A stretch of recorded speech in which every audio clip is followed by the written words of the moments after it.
श्री रामायण अयोध्या कांड अध्याय 36वां। राजा दशरथ का श्री राम के साथ सेना और खजाना भेजने का आदेश। कैकेयी द्वारा इसका विरोध। सिद्धार्थ का कैकेयी को समझाना तथा राजा का श्री राम के साथ जाने की इच्छा प्रकट करना। तब इक्ष्वाकु कुलनंदन राजा दशरथ वहां अपनी प्रतिज्ञा से पीड़ित हो आंसू बहाते हुए लंबी सांस खींचकर सुमंत्र से फिर इस प्रकार बोले, सूत, तुम शीघ्र ही रत्नों से भरी पूरी चतुरंगिनी सेना को श्री राम के पीछे पीछे जाने की आज्ञा दो। रूप से आजीविका चलाने और सरस वचन बोलने वाली स्त्रियां तथा महाधनी एवं विक्रय योग्य द्रव्यों का प्रसारण करने में कुशल वैश्य राजकुमार श्री राम की सेनाओं को सुशोभित करें, जो श्री राम के पास रहकर जीवन निर्वाह करते हैं तथा जिन मल्लों से ये उनका पराक्रम देखकर प्रसन्न रहते हैं, उन सबको अनेक प्रकार का धन देकर उन्हें भी इनके साथ जाने की आज्ञा दे दो। मुख्य मुख्य आयुध, नगर के निवासी, छकड़े तथा वन के भीतरी रहस्य को जानने वाले व्याध ककुस्थ कुलभूषण श्री राम के पीछे पीछे जाएं। वे रास्ते में आए हुए मृगों एवं हाथियों को पीछे लौटाते, जंगली मधु का पान करते और नाना प्रकार की नदियों को देखते हुए अपने राज्य का स्मरण नहीं करेंगे। श्री राम निर्जन वन में निवास करने के लिए जा रहे हैं, अतः मेरा खजाना और अन्न भंडार, ये दोनों वस्तुएं उनके साथ जाएं। ये वन के पावन प्रदेशों में यज्ञ करेंगे, उनमें आचार्य आदि को पर्याप्त दक्षिणा देंगे तथा ऋषियों से मिलकर वन में सुखपूर्वक रहेंगे। महाबाहु भरत अयोध्या का पालन करेंगे। श्रीमान राम को संपूर्ण मनोवांछित भोगों से संपन्न करके यहां से भेजा जाए। जब महाराज दशरथ ऐसी बातें कहने लगे, तब कैकेयी को बड़ा भय हुआ। उसका मुंह सूख गया और उसका स्वर भी रूंध गया। वह कैकेयी राजकुमारी विषादग्रस्त एवं त्रस्त होकर सूखे मुंह से राजा की ओर ही मुंह करके बोली, श्रेष्ठ महाराज, जिसका सार भाग पहले से ही पी लिया गया हो, उस आस्वाद रहित सुरा को जैसे उसका सेवन करने वाले लोग नहीं ग्रहण करते हैं, उसी प्रकार इस धनहीन और सोने राज्य को, जो कदापि सेवन करने योग्य नहीं रह जाएगा, भरत कदापि नहीं ग्रहण करेंगे। कैकेयी लाज छोड़कर जब वह अत्यंत दारुण वचन बोलने लगी, तब राजा दशरथ ने उस विशाल लोचना कैकेयी से इस प्रकार कहा, अनारे अहितकारिणी, तू राम को वनवास देने के दुर्वह भार में लगाकर जब मैं उस भार को ढो रहा हूं, उस अवस्था में क्यों अपने वचनों का चाबुक मारकर मुझे पीड़ा दे रही हो। इस समय जो कार्य तूने आरंभ किया है, अर्थात श्री राम के साथ सेना और सामग्री भेजने में जो प्रतिबंध लगाया है, इसके लिए तूने पहले ही क्यों नहीं प्रार्थना की थी। राजा का यह क्रोध युक्त वचन सुनकर सुंदरी कैकेयी उनकी अपेक्षा दूना क्रोध करके उनसे इस प्रकार बोली, महाराज, आप ही वंश में पहले राजा सगर हो गए हैं, जिन्होंने अपने ज्येष्ठ पुत्र असमंज को निकालकर उसके लिए राज्य का दरवाजा सदा के लिए बंद कर दिया था।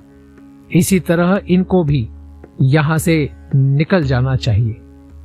उसके ऐसा कहने पर राजा दशरथ ने कहा, धिक्कार है।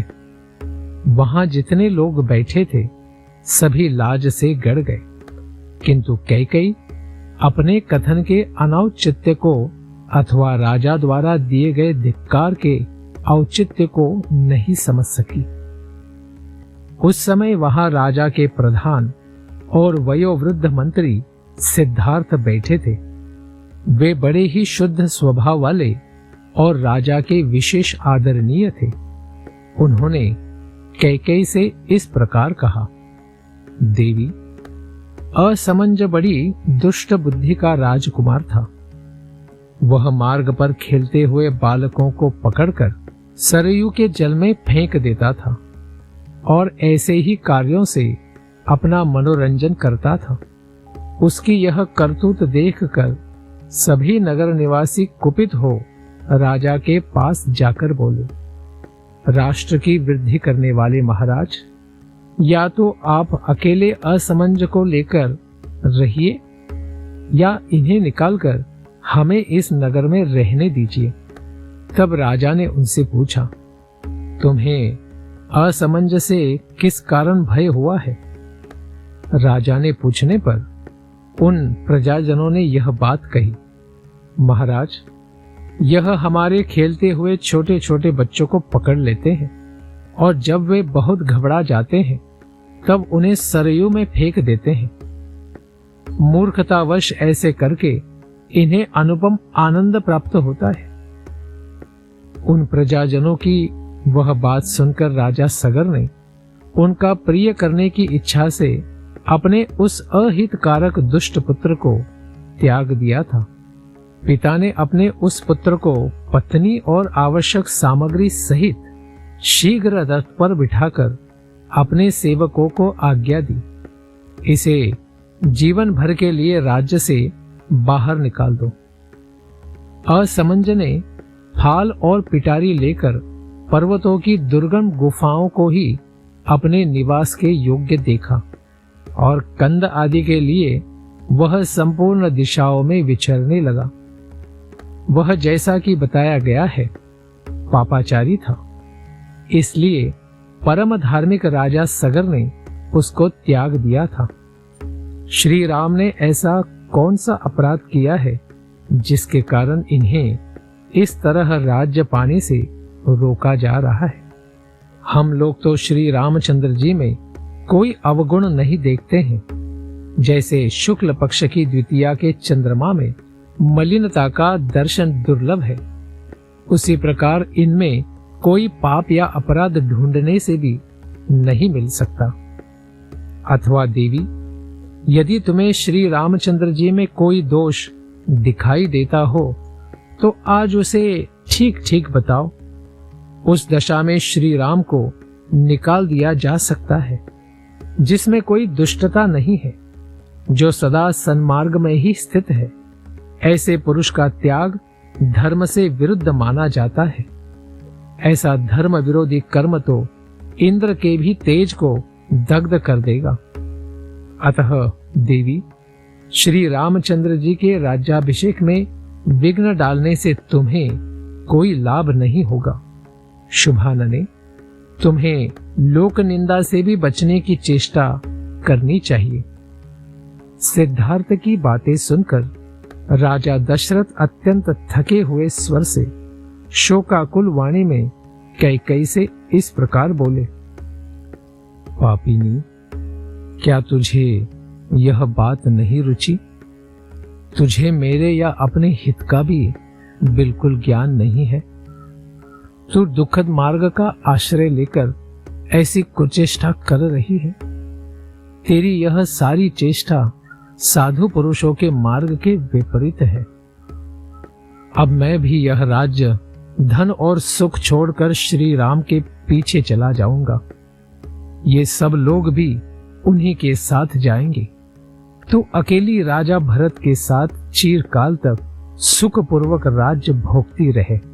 इस प्रकार श्री वाल्मीकि जी निर्मित आर्ष रामायण आदि काव्य के अयोध्या कांड में 36वां सर्ग पूरा हुआ। हरे कृष्ण।